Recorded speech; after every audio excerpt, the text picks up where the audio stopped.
All right, let's go to the Raiders. Fascinating team. This is one of the most fascinating off seasons that I'm looking forward to, because for the 12th straight show, I will recite Pete Carroll, John Spytek coming in, and Pete Carroll coming in, I think, is a culture reset. And let me just start with this. A couple of years ago, when they got the new GM, and we said, look, you can either say you're close and you're going to try to go win, or you can look at this roster and be honest about it and rebuild this thing from the ground up. And they said, no, we're close. We're trading for Devontae Adams. We're going to be aggressive. And here we are, 3 years later, Raiders are in the same exact spot with only 4 returning starters on the defensive side of the ball. It's like set up to reset this entire thing. Plus you have a guy in Pete Carroll who did reset everything in Seattle. Same thing I said about the Jets. 2026 should be the focus here for the Raiders, especially in a division where the other 3 teams made the playoffs. 2026 should be the goal here for the Raiders. Every move pointed toward the future. Yeah, so the question becomes, like, obviously step one, this is a team that hasn't had the quarterback for years. Do they try and make that happen now, go aggressively after a legitimate answer at the position, like this is the guy not just for now but for the future? Or do we have yet one more year with effectively killing time, treading water with a bridge, albeit under a new regime that has they've got the time to do that? I mean, I think it's a bridge quarterback type of situation. You need Pete Carroll to bring in his Charlie Whitehurst. Charlie Whitehurst was the bridge. It's the bridge quarterback. And before they signed Matt Flynn and stumbled into Russell Wilson in the 3rd round. Boy, Jesus. And I say stumbled into, the rumors will say coming out of Seattle was that John Schneider did want to draft Russ in the 1st round, and everybody talked him into like, just wait. And they got him in the 3rd. So he did love Russell Wilson. But the bridge was Charlie Whitehurst. Play bridge quarterback here. The only alternative is if you love a guy and he falls to you, right? If they love Shadeur, if they love Cam Ward, they feel good about those guys, and he falls to 7-6, right? Yeah. Well, or if he falls, you take him. But for now, I'm going bridge and building up everything else. Definitely the first part of that you love one of those top 2 quarterbacks, Cam Ward or Shadeur. But the alternative is they don't fall to you, but they fall within range where you might be willing to trade for it. Like, let's say right now they don't want to give up the kind of Carolina trade haul to go from, like, the Panthers had to go from 9 to 1. So it would be less expensive than that, but still significant, right? Let's say they don't want to jump to 1, they don't want to jump to 2.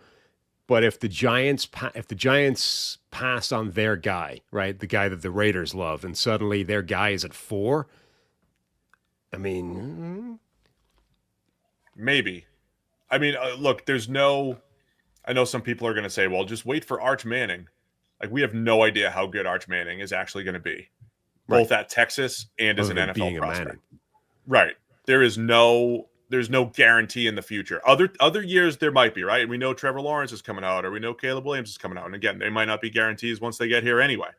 So there's not like a necessarily next year is definitely going to be better. So, yeah, I think if they get close, maybe you go get one of those guys if you really like them.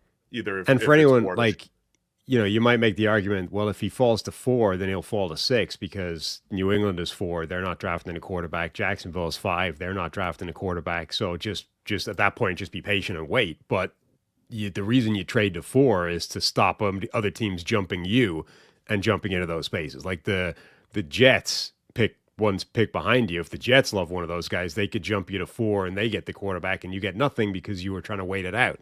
So I'm just saying, if you love Cam Ward or Shadeur Sanders and one of those guys gets past the Giants, I think you'd be kind of crazy not to trade to 4 and make that happen. I'd be fine with that, and I would also say it's not a terrible offense to step into, right? There's other offenses. Pretty solid. Yeah, like you step into other offenses, like the Patriots last year, right? The offensive line's awful. Yeah. You don't have dependable guys to throw to.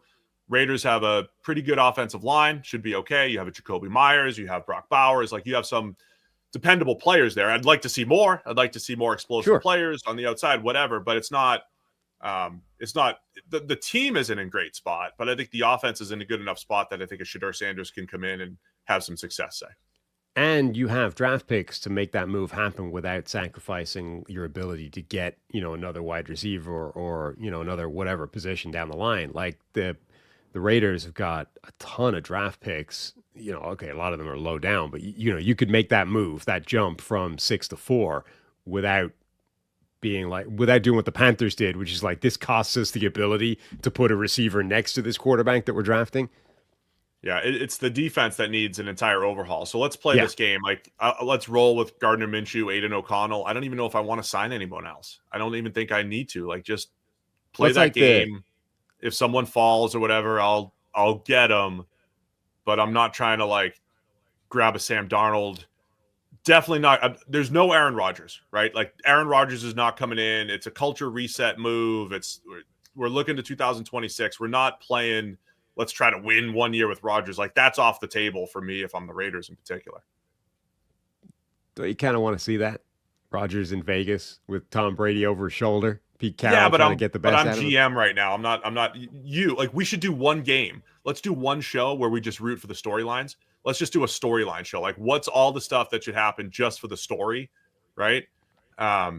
We could play that game. For the story, it's fun to watch Aaron Rodgers play under Pete Carroll in the same division as Mahomes and Herbert and the Broncos, and Tom Brady's the owner. That's fun. But while we're playing GM, it's not happening. It's kind of a shame that Tom Brady actually has that, announcing job where he's got to be somewhere in every given Sunday, because him like sitting there in Mark Davis's luxury box, like glaring at Aaron Rodgers doing stuff on the field would be peak TV. That would be way more entertaining than anything he's done from the announcing booth. We've also talked about how Brady always relates everything to himself. There's definitely something in his brain that says, I mean, at 41, I was still balling. Like, I was still really good at 41. Aaron Rodgers is 41. He could be great. Like, I mean, I won a Super Bowl at 42. Aaron Rodgers can do that. Let's get him. Brady's looking at Rodgers being like, he's got 4 or 5 more good years left in him. Yes. So that's not happening for us, though. So I'm here for draft all those 10 draft picks, draft a ton, replenish the defense, look to 2026. If I don't have a quarterback this year, I'm okay with it. Get another weapon to complement Brock Bowers, who I think, will continue to be special. There's a reason why he received a first place vote for Offensive Rookie of the Year. There's a reason why Brock Bowers had at least one first place vote for O'Roy. He's special. And I'm just looking at 2026 with every move here. Exactly one, in fact. Exactly one. So when the players that I suggested for the Jets, like if you're gonna look to the future, a Mike Jackson, the cornerback who played with Carolina last year, if you're gonna make a free agent move, it better be something that's not short term; it's more long term. So you're trying to grab some of those younger players that are going to be a part of that rebuild going forward, like a Mike Jackson at corner. Are you in? So if you don't, what are you doing with 6 if you're not going for a quarterback? Oh, because 6. This is just out of that blue chip range. But it probably gets you the top pass catcher in the draft. Like that gets you into maybe Tedero McMillan, for example. Now, I don't know if I want to take McMillan that high. I know you didn't love McMillan or haven't loved him. Yeah, I mean, to me, wide receiver Travis Hunter is a better receiver than Tedero McMillan.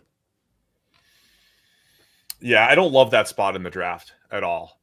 I think at the end of the day, I'm going to feel really good as far as non-QBs go. I'm going to feel really good about Abdul Carter and Mason Graham and Travis Hunter. I'm going to feel good about those guys. I'd be fine taking either of the quarterbacks. That's 5 players. And then the Raiders are at 6. I mean, it might be corner. But I think Will Johnson. That's the thing. I think the way the draft unfolds, probably it's those exact 5 players that go before the Raiders get picked.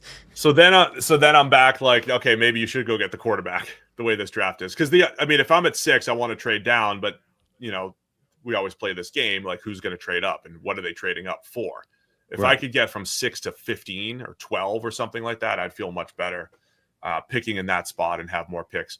I would love to have more picks in the 20 to 80 range in this draft overall. So yeah, it's not an easy spot. I mean, if it's McMillan, I think I'd be fine with that. It would Tederill and McMillan to go with Jacoby Myers and Brock Bowers. And so what you're doing, like if you go this route, you're just laying the infrastructure for the next QB. And the next QB could be like Matthew Stafford for 2 years starting next year. It could be the next guy that you draft. It could be whoever, but you're just putting the infrastructure in place to plop the QB in there. But I also feel like defense is so far away that I would almost try and focus on offense and like ensure that whether if I'm not getting my QB this year, I'm getting him next year. I want to make sure that next year's guy gets a chance to step into like a legitimately good situation around him, even if the defense is garbage, as opposed to let's dedicate my highest priced assets to defense because that's the side that's far away. You still aren't really good overall, and the QB has a harder job because you didn't get him, a number one receiver, and he's still dealing with Brock Bowers and friends. Like I would really double down on making this like the most one-sided team in football. Like offense is good, defense stinks, and we'll deal with that later.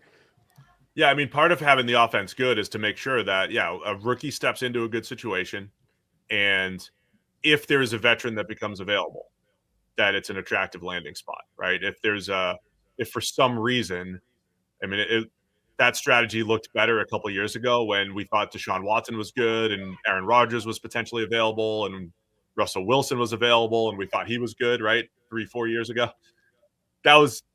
We haven't run into any of those veterans moving that are, good enough to really make that happen. But you really want to make sure that the infrastructure around the next quarterback is in a good spot. Yeah. So I might take McMillan at that top draft spot just to lock in one of the best. That's assuming Mason. If Mason Graham fell, that'd be awesome. I saw somebody comp him to Christian Wilkins. I mean, I think that's fine. Have two of them. Mason Graham, like if one of those guys fell for whatever reason, I would pounce on that.